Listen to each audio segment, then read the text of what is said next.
Jérémie 51. Ainsi parle l'Éternel. Voici, je fais lever contre Babylone et contre les habitants de la Chaldée un vent destructeur. J'envoie contre Babylone des vanneurs qui la vanneront, qui videront son pays. Ils fondront de toutes parts sur elle au jour du malheur. Qu'on tende l'arc contre celui qui tend son arc, contre celui qui est fier dans sa cuirasse, n'épargnez pas ces jeunes hommes, exterminez toute son armée. Qu'il tombe blessé à mort dans le pays des Chaldéens, percé de coups dans les rues de Babylone. Car Israël et Juda ne sont point abandonnés de leur Dieu, de l'Éternel des armées, et le pays des Chaldéens est rempli de crimes contre le Saint d'Israël. Fuyez de Babylone, et que chacun sauve sa vie, de peur que vous ne périssiez dans sa ruine. Car c'est un temps de vengeance pour l'Éternel, il va lui rendre selon ses œuvres.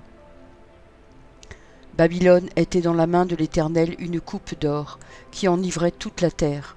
Les nations ont bu de son vin, c'est pourquoi les nations ont été comme en délire. Soudain Babylone tombe, elle est brisée. Gémissez sur elle, prenez du baume pour sa plaie, peut-être guérira-t-elle. Nous avons voulu guérir Babylone, mais elle n'a pas guéri. Abandonnons-la et allons chacun dans son pays, car son châtiment atteint jusqu'aux cieux et s'élève jusqu'aux nues. L'Éternel manifeste la justice de notre cause. Venez et racontez dans Sion l'œuvre de l'Éternel notre Dieu. Aiguisez les flèches, saisissez les boucliers. L'Éternel a excité l'esprit des rois de Médie, parce qu'il veut détruire Babylone. Car c'est la vengeance de l'Éternel, la vengeance de son temple. Élevez une bannière contre les murs de Babylone. Fortifiez les postes, placez des gardes, dressez des embuscades. Car l'Éternel a pris une résolution, et il exécute ce qu'il a prononcé contre les habitants de Babylone. Toi qui habites près des grandes eaux, et qui as d'immenses trésors, ta fin est venue, ta cupidité est à son terme. L'Éternel des armées l'a juré par lui-même. Oui, je te remplirai d'hommes comme de sauterelles, et ils pousseront contre toi des cris de guerre. Il a créé la terre par sa puissance, il a fondé le monde par sa sagesse, il a étendu les cieux par son intelligence. À sa voix, les eaux mugissent dans les cieux, il fait monter les nuages des extrémités de la terre, il produit les éclairs et la pluie, il tire le vent de ses trésors. Tout homme devient stupide par sa science, tout orfèvre est honteux de son image taillée, car ces idoles ne sont que mensonges, il n'y a point en elles de souffle. Elles sont une chose de néant, une œuvre de tromperie. Elles périront quand viendra le châtiment. Celui qui est la part de Jacob n'est pas comme elle, car c'est lui qui a tout formé, et Israël est la tribu de son héritage. L'Éternel des armées est son nom. Tu as été pour moi un marteau, un instrument de guerre. J'ai brisé par toi des nations, par toi j'ai détruit des royaumes. Par toi j'ai brisé le cheval et son cavalier, par toi j'ai brisé le char et celui qui était dessus. Par toi j'ai brisé l'homme et la femme, par toi j'ai brisé le vieillard et l'enfant, par toi j'ai brisé le jeune homme et la jeune fille. Par toi j'ai brisé le berger et son troupeau, par toi j'ai brisé le laboureur et ses bœufs, par toi j'ai brisé les gouverneurs et les chefs. Je rendrai à Babylone et à tous les habitants de la Chaldée tout le mal qu'ils ont fait à Sion sous vos yeux, dit l'Éternel. Voici, j'en veux à toi, montagne de destruction, dit l'Éternel, à toi qui détruisais toute la terre. J'étendrai ma main sur toi, je te roulerai du haut des rochers, et je ferai de toi une montagne embrasée. On ne tirera de toi ni pierre angulaire, ni pierre pour fondement, car tu seras à jamais une ruine, dit l'Éternel. Élevez une bannière dans le pays, sonnez de la trompette parmi les nations. Préparez les nations contre elles, appelez contre elles les royaumes d'Ararat, de Mini et d'Ashkenaz. Établissez contre elles des chefs, faites avancer des chevaux comme des sauterelles hérissées. Préparez contre elles les nations, les rois de Médie, ses gouverneurs et tous ses chefs, et tout le pays sous leur domination. Car le dessein de l'Éternel contre Babylone s'accomplit. Il va faire du pays de Babylone un désert sans habitants. Les guerriers de Babylone cessent de combattre, ils se tiennent dans les forteresses. Leur force est épuisée, ils sont comme des femmes, On met le feu aux habitations, on brise les barres. Les courriers se rencontrent, les messagers se croisent, pour annoncer au roi de Babylone que sa ville est prise par tous les côtés, que les passages sont envahis, les marais embrasés par le feu, et les hommes de guerre consternés. Car ainsi parle l'Éternel des armées, le Dieu d'Israël. La fille de Babylone est comme une aire dans le temps où on la foule. Encore un instant, et le moment de la moisson sera venu pour elle. Nebuchadnezzar, roi de Babylone, m'a dévorée, m'a détruite. Il a fait de moi un vase vide. Tel un dragon, il m'a englouti. Il a rempli son ventre de ce que j'avais de précieux. Il m'a chassé. Que la violence envers moi et ma chair déchirée retombe sur Babylone, dit l'habitante de Sion. Que mon sang retombe sur les habitants de la Chaldée, dit Jérusalem. C'est pourquoi ainsi parle l'Éternel. Voici, je défendrai ta cause, je te vengerai, je mettrai à sec la mer de Babylone, et je ferai tarir sa source. Babylone sera un monceau de ruines, un repère de chacals, un objet de désolation et de moquerie. Il n'y aura plus d'habitants. Ils rugiront ensemble comme des lions, ils pousseront des cris comme des lionceaux. Quand ils seront échauffés, je les ferai boire, et je les enivrerai pour qu'ils se livrent à la gaieté, puis s'endorment d'un sommeil éternel, et ne se réveillent plus, dit l'Éternel. Je les ferai descendre comme des agneaux à la tuerie, comme des béliers et des boucs. Et quoi? Sheshak est prise, celle dont la gloire remplissait toute la terre est conquise. Et quoi? Babylone est détruite au milieu des nations. La mer est montée sur Babylone, Babylone a été couverte par la multitude de ses flots. Ses villes sont ravagées, la terre est aride et déserte. C'est un pays où personne n'habite, où ne passe aucun homme. Je châtierai Bel à Babylone, j'arracherai de sa bouche ce qu'il a englouti, et les nations n'afflueront plus vers lui. La muraille même de Babylone est tombée. Sortez du milieu d'elle, mon peuple, et que chacun sauve sa vie, en échappant à la colère ardente de l'Éternel. Que votre cœur ne se trouble point, et ne vous effrayez pas des bruits qui se répandront dans le pays, car cette année surviendra un bruit, et l'année suivante un autre bruit.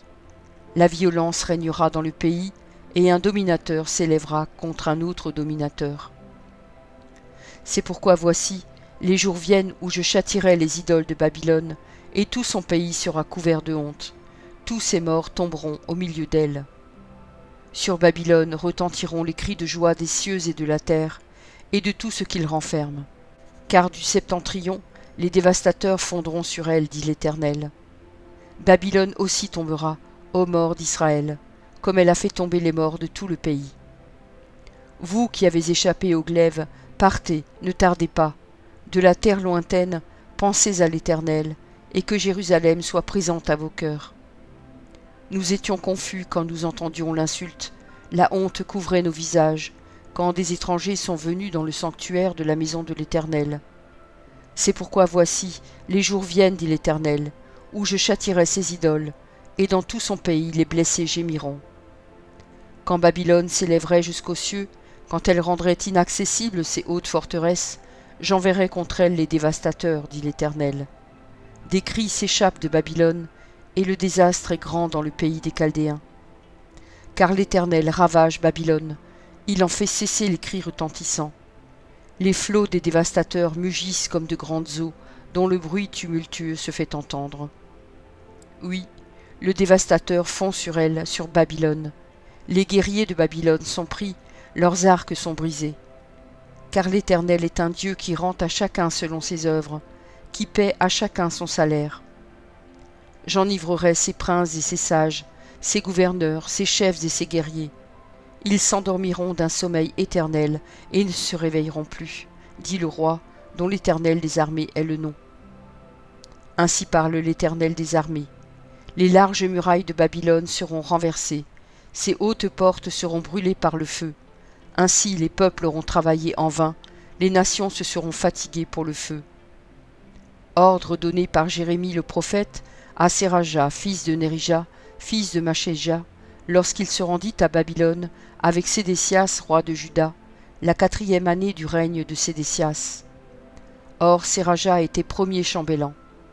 Jérémie, écrivit dans un livre tous les malheurs qui devaient arriver à Babylone, toutes ces paroles qui sont écrites sur Babylone.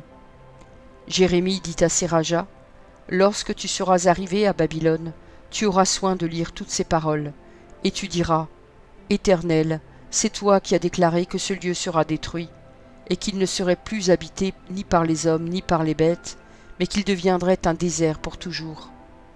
Et quand tu auras achevé la lecture de ce livre, tu y attacheras une pierre, et tu le jetteras dans l'Euphrate, et tu diras, « Ainsi Babylone sera submergée, elle ne se relèvera pas des malheurs que j'amènerai sur elle. Ils tomberont épuisés. » Jusqu'ici sont les paroles de Jérémie. Jérémie 52. Sédécias avait 21 ans lorsqu'il devint roi, et il régna 11 ans à Jérusalem. Sa mère s'appelait Amutal, fille de Jérémie de Libna. Il fit ce qui est mal aux yeux de l'Éternel, entièrement comme avait fait Joachim.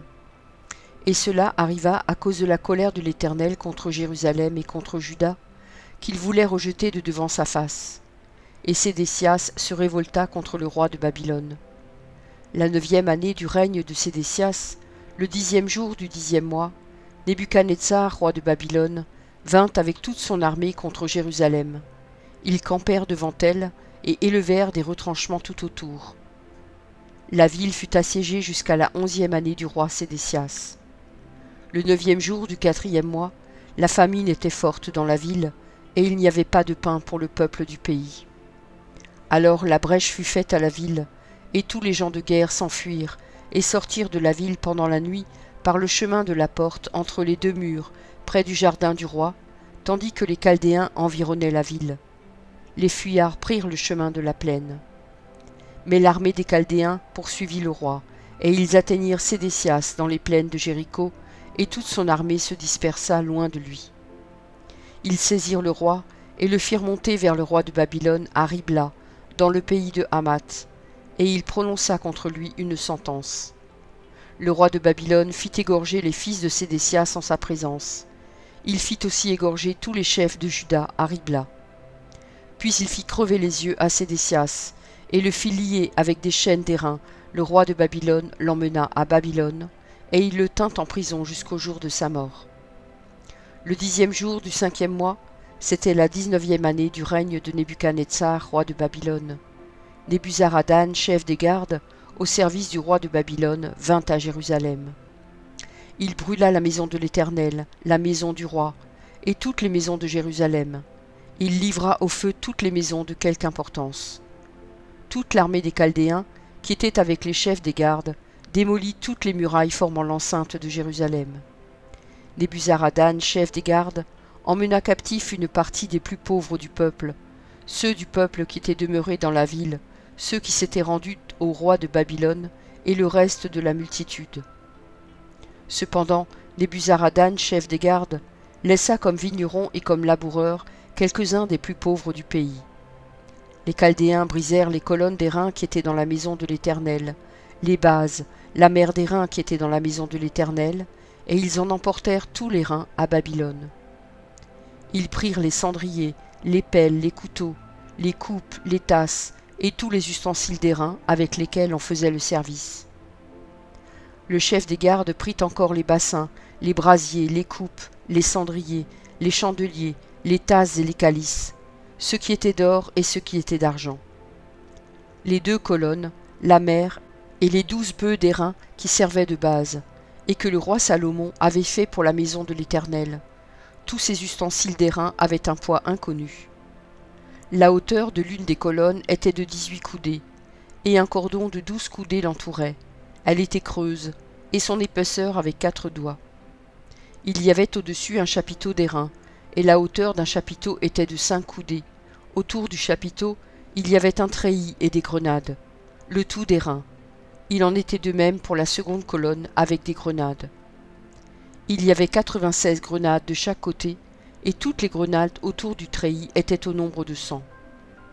Le chef des gardes prit Séraja, le souverain sacrificateur, Sophonie, le second sacrificateur, et les 3 gardiens du seuil.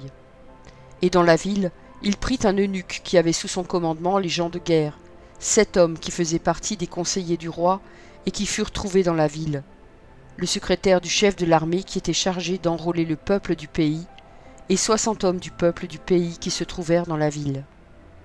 Nebuzaradan, chef des gardes, les prit et les conduisit vers le roi de Babylone à Ribla. Le roi de Babylone les frappa et les fit mourir à Ribla, dans le pays de Hamath. Ainsi Juda fut emmené captif loin de son pays. Voici le peuple que Nebuchadnezzar emmena en captivité. La 7e année, 3023 Juifs. La 18e année de Nebuchadnezzar, il emmena de Jérusalem 832 personnes. La 23e année de Nebuchadnezzar, Nebuzaradan, chef des gardes, emmena 745 Juifs, en tout 4600 personnes.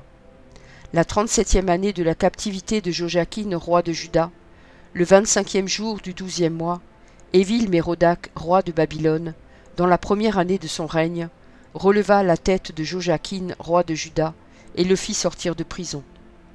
Il lui parla avec bonté, et il mit son trône au-dessus du trône des rois qui étaient avec lui à Babylone. Il lui fit changer ses vêtements de prison, et Joachim mangea toujours à sa table tout le temps de sa vie.